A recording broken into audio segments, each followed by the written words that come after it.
আল্লাহ যাকে ভালোবাসে তাকেই দ্বীনের বুঝদান করেন। নবী বলেন, মান ইউরিদিল্লাহু বিহি খায়রান ইউফাক্কিহু ফিদ্দীন।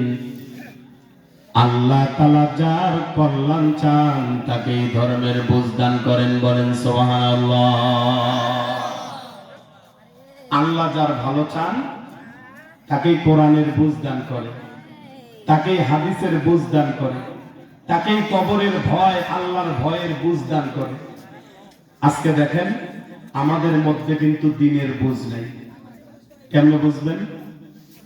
খারাপ কথা সুন্দর করে বলতে পারে, কিন্তু সুবহান রাব্বিয়াল আ'লা সুন্দর করে বলতে পারে না। কে কথা কয় না কে?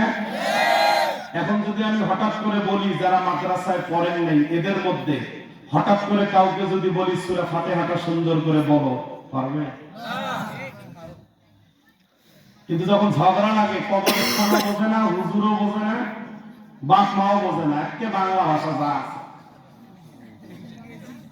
নায়ক নায়িকার নাম বলতে পারে, সাহাবীদের নাম বলতে পারে না, এমন অযোগ্য সন্তান এলাকায় নাই?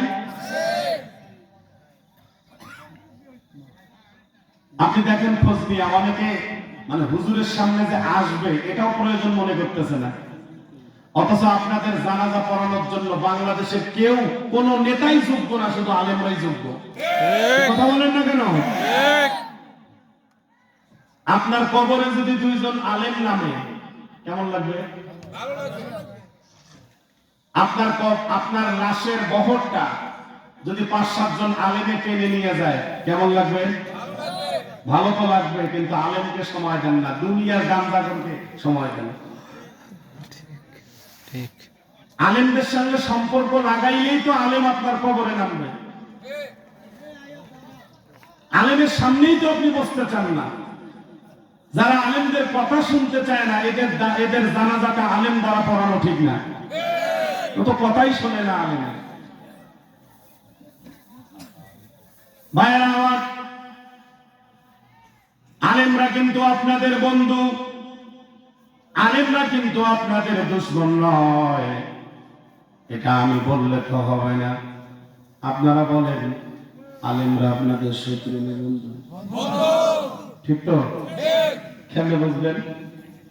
এই যে কিছুদিন আগে করোনা গেল, বাবা যদি কাশে মারা গেছে, সর্দিতে মারা গেছে, সন্তান জানাজায় যায়নি।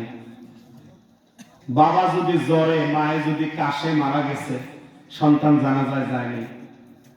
আপনার বাবার লাশটা যাতে কুকুরে না খায়, আপনার মায়ের লাশটা যাতে কুকুরে না খায়, আপনার বাবার লাশটা যাতে গোসল করে সুন্নতি তরিকায় জানাজা পড়ে যাতে কবরে দেওয়া যায়, এটা কোন দলের লোক চেষ্টা করে নাই, শুধু আলেমরাই চেষ্টা করছে।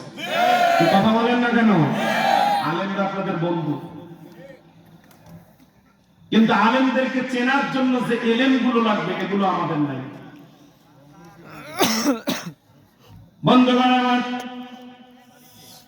ক্ষমতা কিন্তু সব সময় টেকে না। চেয়ারম্যান মেম্বারেরও ক্ষমতা থাকে না, দেহের ক্ষমতাও কিন্তু সব সময় টেকে না, আস্তে আস্তে অচল হয়ে যায়। কারুনের ক্ষমতা টেকে নাই, সাদ্দাদের ক্ষমতা টেকে নাই, ফেরাউনের ক্ষমতা টেকে নাই। আল্লাহ তাআলা কুরআনুল কারীমে জানায়া দিলেন, কামা হালাকনা ক্বাবলাহুম মিন কারনিন হাল তুহিসসু মিনহুম মিন আহাদিন আও তাসমাউ লাহুম রিকজা।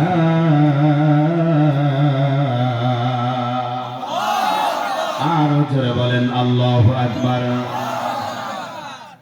আল্লাহ তাআলা বলেন, তাদের পূর্বে আমি কত নেতাকে, কত গোত্রকে ধ্বংস করে দিলাম। তাদের পূর্বে আমি কত গোত্রদেরকে ধ্বংস করে দিলাম। এখানে নেতা বলতে হামান, কারুন, সাদ্দাত, ফেরাউনকে বোঝানো হয়েছে।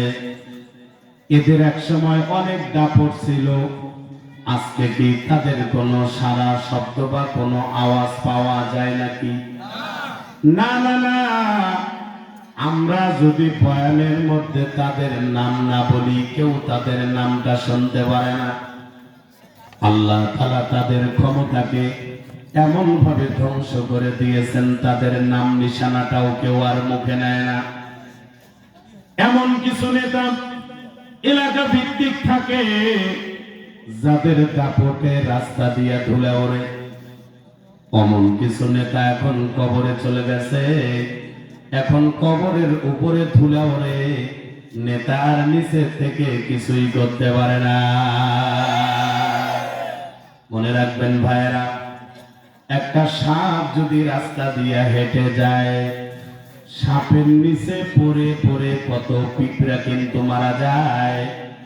ওই সাপটাই আবার যেদিন মারা যাবে, ওই ছোট্ট ছোট্ট পিঁপড়া গুলোই আবার সাপটা রেখে ফেলে। মাস্তানি ঠিক না? ক্ষমতা স্থায়ীর জন্য আল্লাহ দেয়। কবরে যাওয়ার সময় জবানের মধ্যে জিকির নিয়ে যাওয়াটা মনে হয় ভালো। আপনাদের কি মনে হয়? আচ্ছা, দাড়ি ছাড়া লোককে কবরে দেন নাই, বলেন তো ওর আত্মীয় ওর কোনো খবর নিচ্ছে? নামাজিকে কবরে দেন নাই, ওনার খবর কি কেউ নিচ্ছে? আরে আমার নিজের চোখে দেখা, 1 বছর পর সাধারণত কবরগুলো ভেঙে যায়। সন্তান একবারও পায় না যে দেখি কবরটা যেহেতু ভাঙলো, না মুখটা বের করে লাশটা দেখি, কয় না কিন্তু। বরং 200-300 টাকা দেয়, তুই কোদাল দিয়ে দূর থেকে মাটি দিয়ে কবরটা সমান করে দে। নিজেও মাটি দেয় না তো, ওই 200 টাকা দেয় যে তুই মাটিটা দিয়ে বাবার কবরটা সোজা করে দে। অথচ এই দুনিয়ার জমিনে ছেলে মেয়ের জন্য, স্ত্রীর জন্য, আত্মীয় স্বজনের জন্য জীবন যৌবন সব শেষ করে দিল, কিন্তু আল্লাহরে খুশি করতে পারে নাই। এটা যোগ্য? অযোগ্য। আপনি দেখলেন অধিকাংশ মানুষ দয়ে কুনুত বলতে পারে না। দয়ে কুনুত যেটা দিয়ে বেতেন নামাজ পড়ে। তবে আপনাদের এলাকার কিছু কোরআনের পাখিদেরকে দেখতেছি, পাশে মনে হয় মাদ্রাসা আছে, দেখলাম। এদেরকে ধরেন, এরা সব বলতে পারবে, কিন্তু আপনাকে যদি বলি সূরা ইখলাসটা বলেন, যদিও বলতে পারবেন তবে হাড় হাড্ডি ঘুরে ঘুরবে। তাহলে এই ছোট্ট বাচ্চাগুলোর চাইতে আমাদের মান মর্যাদা অনেক কম, এরা আমাদের চাইতে অনেক ভালো। কিন্তু এদেরকে আবার এক শ্রেণীর মানুষ কয় ভিক্ষুক, ফকির আসছে, ভিক্ষুক আসছে। শোনেন, আপনাকে যে আল্লাহ 4-5টা সন্তান দিয়েছে, ওরা তো ভাত খাওয়ার পরে আলহামদুলিল্লাহ বলে না।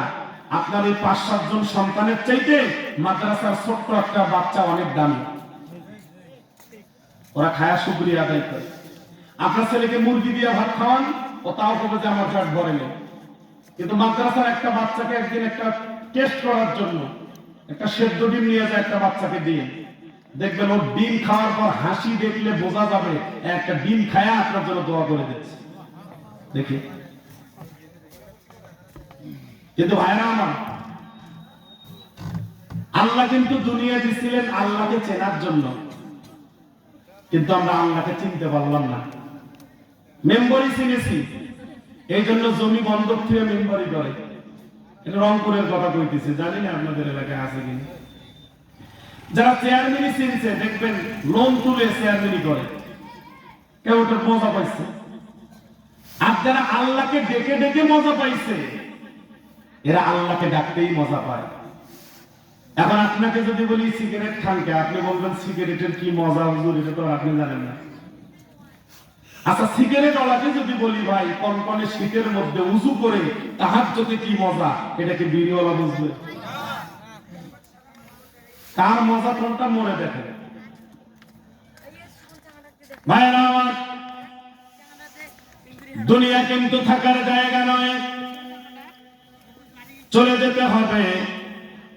একেবারে শূন্য হাতে বিদায় করে দিবে তোমাকে, আমাকে, সবাইকে। আজকে দেখেন দুনিয়ার জমিনে স্বার্থ আছে ততক্ষণ, বন্ধু আছে ততক্ষণ, টাকা আছে যতক্ষণ, বন্ধু আছে ততক্ষণ। আপনার ভিতরে রুহুটা আছে বিধায় ডানে বামে সামনে পিছনে কত বন্ধু আছে। আজকে আপনি মরে যান,